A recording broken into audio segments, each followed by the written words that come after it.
नमस्कार दोस्तों, India strikes channel पर आपका स्वागत है। तो इस वीडियो में हम बात करने वाले हैं इंडिया और म्यांमार के बीच में एक बहुत ही इंटरेस्टिंग डेवलपमेंट हो रहा है उसके बारे में। वो डेवलपमेंट क्या है? तो वो म्यांमार में जो रेबल्स हैं, जो म्यांमार की हुंटा, मिलिट्री हुंटा जो हाल में वहां पर शासन चला रही है, उनके अगेंस्ट में पिछले काफी लंबे समय से लड़ रहे हैं। उन लोगों के साथ भारत एंगेज करने वाला है, उसके ऊपर इस वीडियो में चर्चा करेंगे। और वो जो रेबल्स हैं उनकी हिस्ट्री क्या है, म्यांमार की जो हिस्ट्री है, जो रीसेंट हिस्ट्री है, वो क्या है, उसके ऊपर भी हम लोग नजर डालेंगे। और भारत ने उसमें किस प्रकार से इनिशिएटिव्स ऑलरेडी लेना शुरू कर दिया था फ्रॉम द पास्ट। ये पहली बार नहीं है जब ऐसी कोई घटना हुई है, पहले भी इस प्रकार की घटना ऑलरेडी एक बार रीसेंट पास्ट में हो चुकी। तो उसके ऊपर भी इस वीडियो में नजर डालेंगे। शुरू करने से पहले वीडियो को लाइक करें, चैनल को सब्सक्राइब करें, बेल आइकन दबाना ना भूलें। और साथ ही में यहाँ पर हमारा QR कोड लगा हुआ है, तो जो भी आप फाइनेंशियल सपोर्ट कर सकते हैं, जिस प्रकार से भी, जितना भी आप फाइनेंशियल सपोर्ट कर सकते हैं, 100, 1000, 10,000 या 1 लाख, अपनी क्षमता के अनुसार करें, ताकि हम लोग इस प्रकार के न्यूज आप लोगों के साथ शेयर करते रहें, ताकि आप लोग भी अपडेटेड रह सके। तो आइए शुरू करते हैं। तो 2-3 दिनों से ये खबर आ रही है कि म्यांमार से जो रेबल्स हैं, जो वहां के शासन में जो हाल में मिलिट्री हुंटा है, उनके अगेंस्ट में जो लड़ रहे हैं पिछले काफी लंबे समय, उन लोगों में से 3 ग्रुप्स के जो रिप्रेजेंटेटिव्स हैं, जो डेलीगेशन, उनको भारत में बुलाया गया है। जी हाँ, म्यांमार में जो सिविल वॉर चल रहा है, उसमें सामने की जो साइड है, सामने की जो पार्टी, उसके 3 ग्रुप्स के लोगों को भारत में बुलाया गया है। अब ये पहली बार होगा कि इस प्रकार के डेलीगेशन को भारत में इन्वाइट किया जाएगा और उन लोगों के साथ एंगेज भी किया जाएगा। अभी तक भारत, चाहे बांग्लादेश हो, म्यांमार हो या ऐसी कोई भी कंट्री हो जहां पर सिविल वॉर है या अनरेस्ट है, वहां पर वहां की जो भी गवर्नमेंट है, उन लोगों के साथ एंगेज करते हैं और उन लोगों के साथ समाधान निकालने की कोशिश करते हैं, उन लोगों को हेल्प करते हैं, ताकि उन कंट्रीज में सिचुएशन पीसफुल हो सके।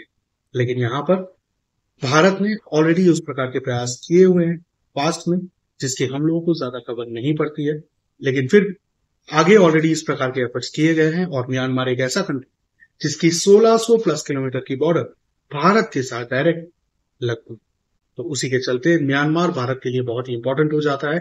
और उसमें जो सिविल वॉर चल रहा है, उसको जल्द से जल्द शांत कर, वो भारत के लिए बहुत ही इंपॉर्टेंट हो जाता है। अब इसको शांत करने के लिए, जैसे कि हमने बताया, 3 रिबेल ग्रुप्स के डेलीगेशन भारत में आने के लिए इन्विटेशन दिया गया।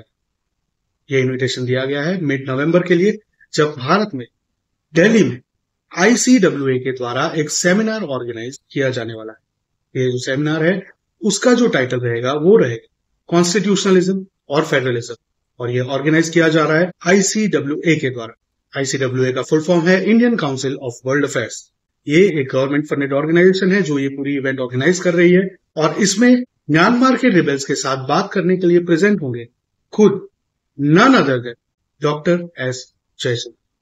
जी हाँ, डॉक्टर एस जयशंकर इस इवेंट में उपस्थित होंगे, और वो भी म्यांमार के जो रिबेल्स हैं उनके डेलीगेशन के साथ डायरेक्टली कम्युनिकेट करेंगे। इस प्रकार की बातें निकल कर आ रही।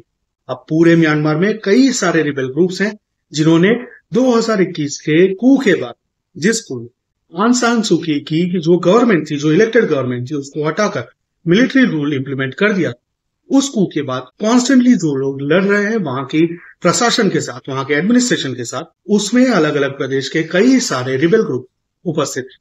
उसमें से 3 स्पेसिफिक रिबेल ग्रुप्स को भारत में बुलाया गया है। अब वो 3 रिबेल ग्रुप्स कौन है? तो उसमें से सबसे पहला है आराकान आर्मी। अब ये जो आराकान आर्मी है, वो रखाइन स्टेट में ज्यादातर एक्टिव है, और रखाइन स्टेट की जो बॉर्डर लगती है वो भारत से कम लेकिन बांग्लादेश ज्यादा लगती है।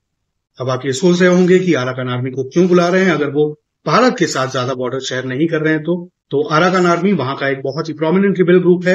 और भारत में जो भी रोहिंग्या मुस्लिम्स आ रहे हैं, जो माइग्रेट करके म्यांमार से भारत में आ रहे हैं, उनका जो मूल निवास है, उनका जो नेटिव है, वो है यही रखाइन स्टेट, जहां पर आराकान आर्मी एक्टिव है। यही आराकान आर्मी है जिसने उन रोहिंग्या को म्यांमार से मार मार कर भगा दिया। उसके पीछे भी कई सारे रीजन हैं।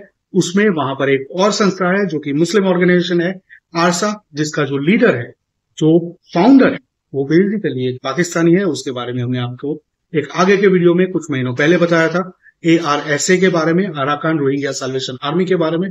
जिन्होंने हिंदुओं की वहां पर हत्या की थी, मैसेकर किया था, जेनोसाइड किया था, जिसको यूनाइटेड नेशंस ने भी कुछ महीनों पहले रिकॉग्नाइज किया था। तो उसके सामने ये अराकान आर्मी कॉन्स्टेंटली लड़ रही है, और साथ ही में जो म्यांमार की मिलिट्री उनका है, जो वहां पर कॉन्स्टेंटली डिक्टेटोरियल सत्ता चला रहे हैं, उनके साथ भी ये लोग लड़ रहे हैं। तो उसी के चलते इन अराकान आर्मी की प्रेजेंस होना बहुत ही इंपॉर्टेंट हो जाता है भारत के लिए, और खास करके जो रोहिंग्या का मामला है उस केस भारत के लिए अराकान आर्मी के डेलीगेशन से बात करना बहुत ही इंपॉर्टेंट हो जाता है। तो एक ये ग्रुप है अराकान आर्मी का, दूसरा ग्रुप है कचिन इंडिपेंडेंस आर्मी का, यानी कि KIA का। अब ये जो पर्टिकुलर कचिन इंडिपेंडेंस आर्मी है, उसकी जो बॉर्डर लगती है वो लगती है अरुणाचल प्रदेश से, और साथ ही में चाइना से और नॉर्थ तिब्बत।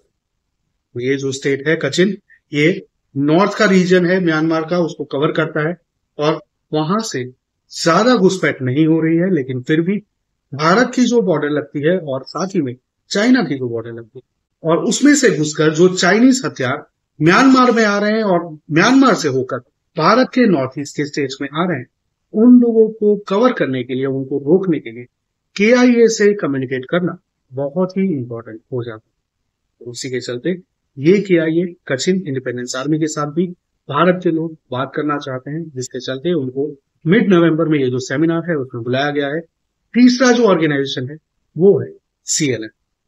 CNF का फुल फॉर्म है चिन नेशनल फ्रंट। ये म्यांमार के चिन स्टेट में पड़ता है। अब ये जो चिन स्टेट है वो डायरेक्टली मणिपुर और मिजोरम की बॉर्डर पर लगता है, और ये वही जगह है जहां से KNF और KNA यानी कि कुकी नेशनल फ्रंट और कुकी नेशनल आर्मी ऑपरेट करते हैं। KNA KNF और ये जो CNA है वो अलग संस्थाएं हैं, वो अलग ऑर्गेनाइजेशन हैं, वो अलग ग्रुप्स हैं। तो उसी के चलते भारत की सरकार चिन नेशनल फ्रंट के साथ एंगेज करने वाली है, संभवतः इसीलिए ताकि वहां पर ये जो कुकीज का उपद्रव है और उनका जो हेडक्वार्टर्स वहां पर है, उनके जो ट्रेनिंग बेसिस वहां पर है, उसको काउंटर किया जा सके, और उसके जरिए मणिपुर में जो घुसपैठ करके उग्रवाद फैलाया जा रहा है, वायलेंस क्रिएट किया जा रहा है, जो क्राइसिस खड़ी की गई, उसको कंट्रोल में लाया जा सके, उसको अटकाया जा सके। तो उसी के चलते ये संभावनाएं बताई जा रही हैं कि इन 3 स्पेसिफिक ग्रुप्स भारत की सरकार ने बुलाया है। अब जैसे कि हमने बताया, ये पहली बार नहीं है जब म्यांमार के डिफेंस के साथ भारत की सरकार एंगेज कर रही है। कुछ महीनों पहले हमने एक कालाधन मल्टीमीडिया प्रोजेक्ट के संदर्भ में वीडियो शेयर किया था, जिसमें हमने बताया था कि भारत को सिटवे पोर्ट में, जो कि म्यांमार के साउथ वेस्ट में लगता है, उस पोर्ट को ऑपरेट करने की परमिशन मिल गई है। उसके लिए हमने एक पूरा वीडियो बनाया था, अगर आपने नहीं देखा तो नीचे डिस्क्रिप्शन में हम लोग उसका लिंक दे देंगे, जिसमें हमने बताया था कि भारत की सरकार के कुछ ऑफिशियल ऑलरेडी उस समय अराकान आर्मी के लोगों के साथ एंगेज करना शुरू कर दिया। उसी के चलते म्यांमार की मिलिट्री हुंटा के साथ और अराकान आर्मी के साथ, दोनों के साथ ही रिलेशंस अच्छे रखते हुए भारत को ये परमिशन वहां पर मिल गई थी, जो कि रखाइन स्टेट में है, वहां पर ये परमिशन मिल गई थी कि वे लोग अपना पोर्ट वहां पर ऑपरेट कर सके, और ये जो कालादान मल्टीमोडल प्रोजेक्ट है भारत का, उसको आगे बढ़ा सके।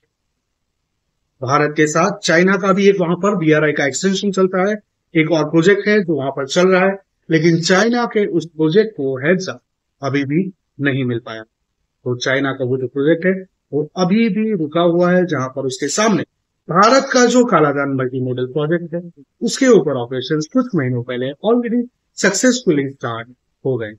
तो इसी प्रकार से जैसे कि हमने बताया, भारत की सरकार ने, भारत के ऑफिशियल से ऑलरेडी वहां के जो रिबेल ग्रुप्स हैं उन लोगों के साथ एंगेज करना शुरू कर दिया था, और संभवतः तभी से ये सब कम्युनिकेशन चल रहे थे, और धीरे धीरे धीरे धीरे करके ये आगे बढ़ रहे हैं।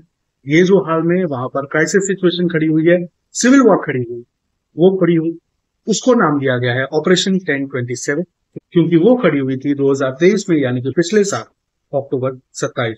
तो उसी के चलते इस पर्टिकुलर ऑपरेशन को ऑपरेशन 1027 कहा गया है, जिसके बारे में भी हमने आपको आगे के वीडियोस में बताया है। अगर आपने वो वीडियोस नहीं देखे हैं, अगर आप जानना चाहते हैं कि म्यांमार में क्या एक्टिविटीज हुई है पास में, ताकि आप समझ पाए कि किस प्रकार की गतिविधियां म्यांमार में हो रही है, किस प्रकार की रिबेल ग्रुप्स ऐसे हैं जो चाइना के अपोज में है, जिसको भारत अपनी फेवर में ले सकता है, उसके बारे में तो नीचे डिस्क्रिप्शन में सभी वीडियोस के लिंक दिए हैं जो म्यांमार से संबंधित है, तो जाकर जरूर देखें। आप क्या सोचते हैं इस वीडियो के बारे में? ये जो एक्टिविटीज, ये जो डेवलपमेंट्स भारत की सरकार द्वारा किए जा रहे हैं, ये जो इनिशिएटिव लिए जा रहे हैं, जिसमें वहां के रिबेल ग्रुप्स के डेलीगेशन को भारत ने बुलाकर उन लोगों के साथ वार्तालाप करने की एक मुहिम छेड़ी गई है, उसके बारे में हमें कॉमेंट में जरूर बताएं। यहाँ पर एक बात कहना भूल गए हैं कि इस पर्टिकुलर सेमिनार में अभी भी अराकान आर्मी के साइड से और सीएनएफ की साइड से कंफर्मेशन नहीं आया है, और साथ ही में वहां की जो मिलिट्री गुंडा है वो सेमिनार में प्रेजेंट होगी या नहीं, उसके बारे में भी अभी कोई भी डिटेल्स नहीं आई है। तो जैसे जैसे अपडेट आएंगे हम आपके साथ जरूर शेयर करेंगे।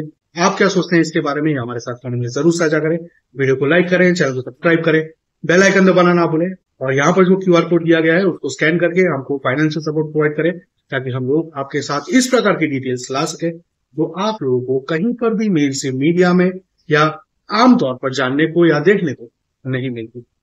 नीचे डिस्क्रिप्शन में भी हमारी बैंक डिटेल्स है और यूपीआई आईडी भी दिया गया है, तो वहां जाकर भी आप उसको एक्सेस करके हमको सपोर्ट कर सकते हैं। मिलेंगे अगली खबर में, तब तक के लिए जय हिंद, हर हर महादेव।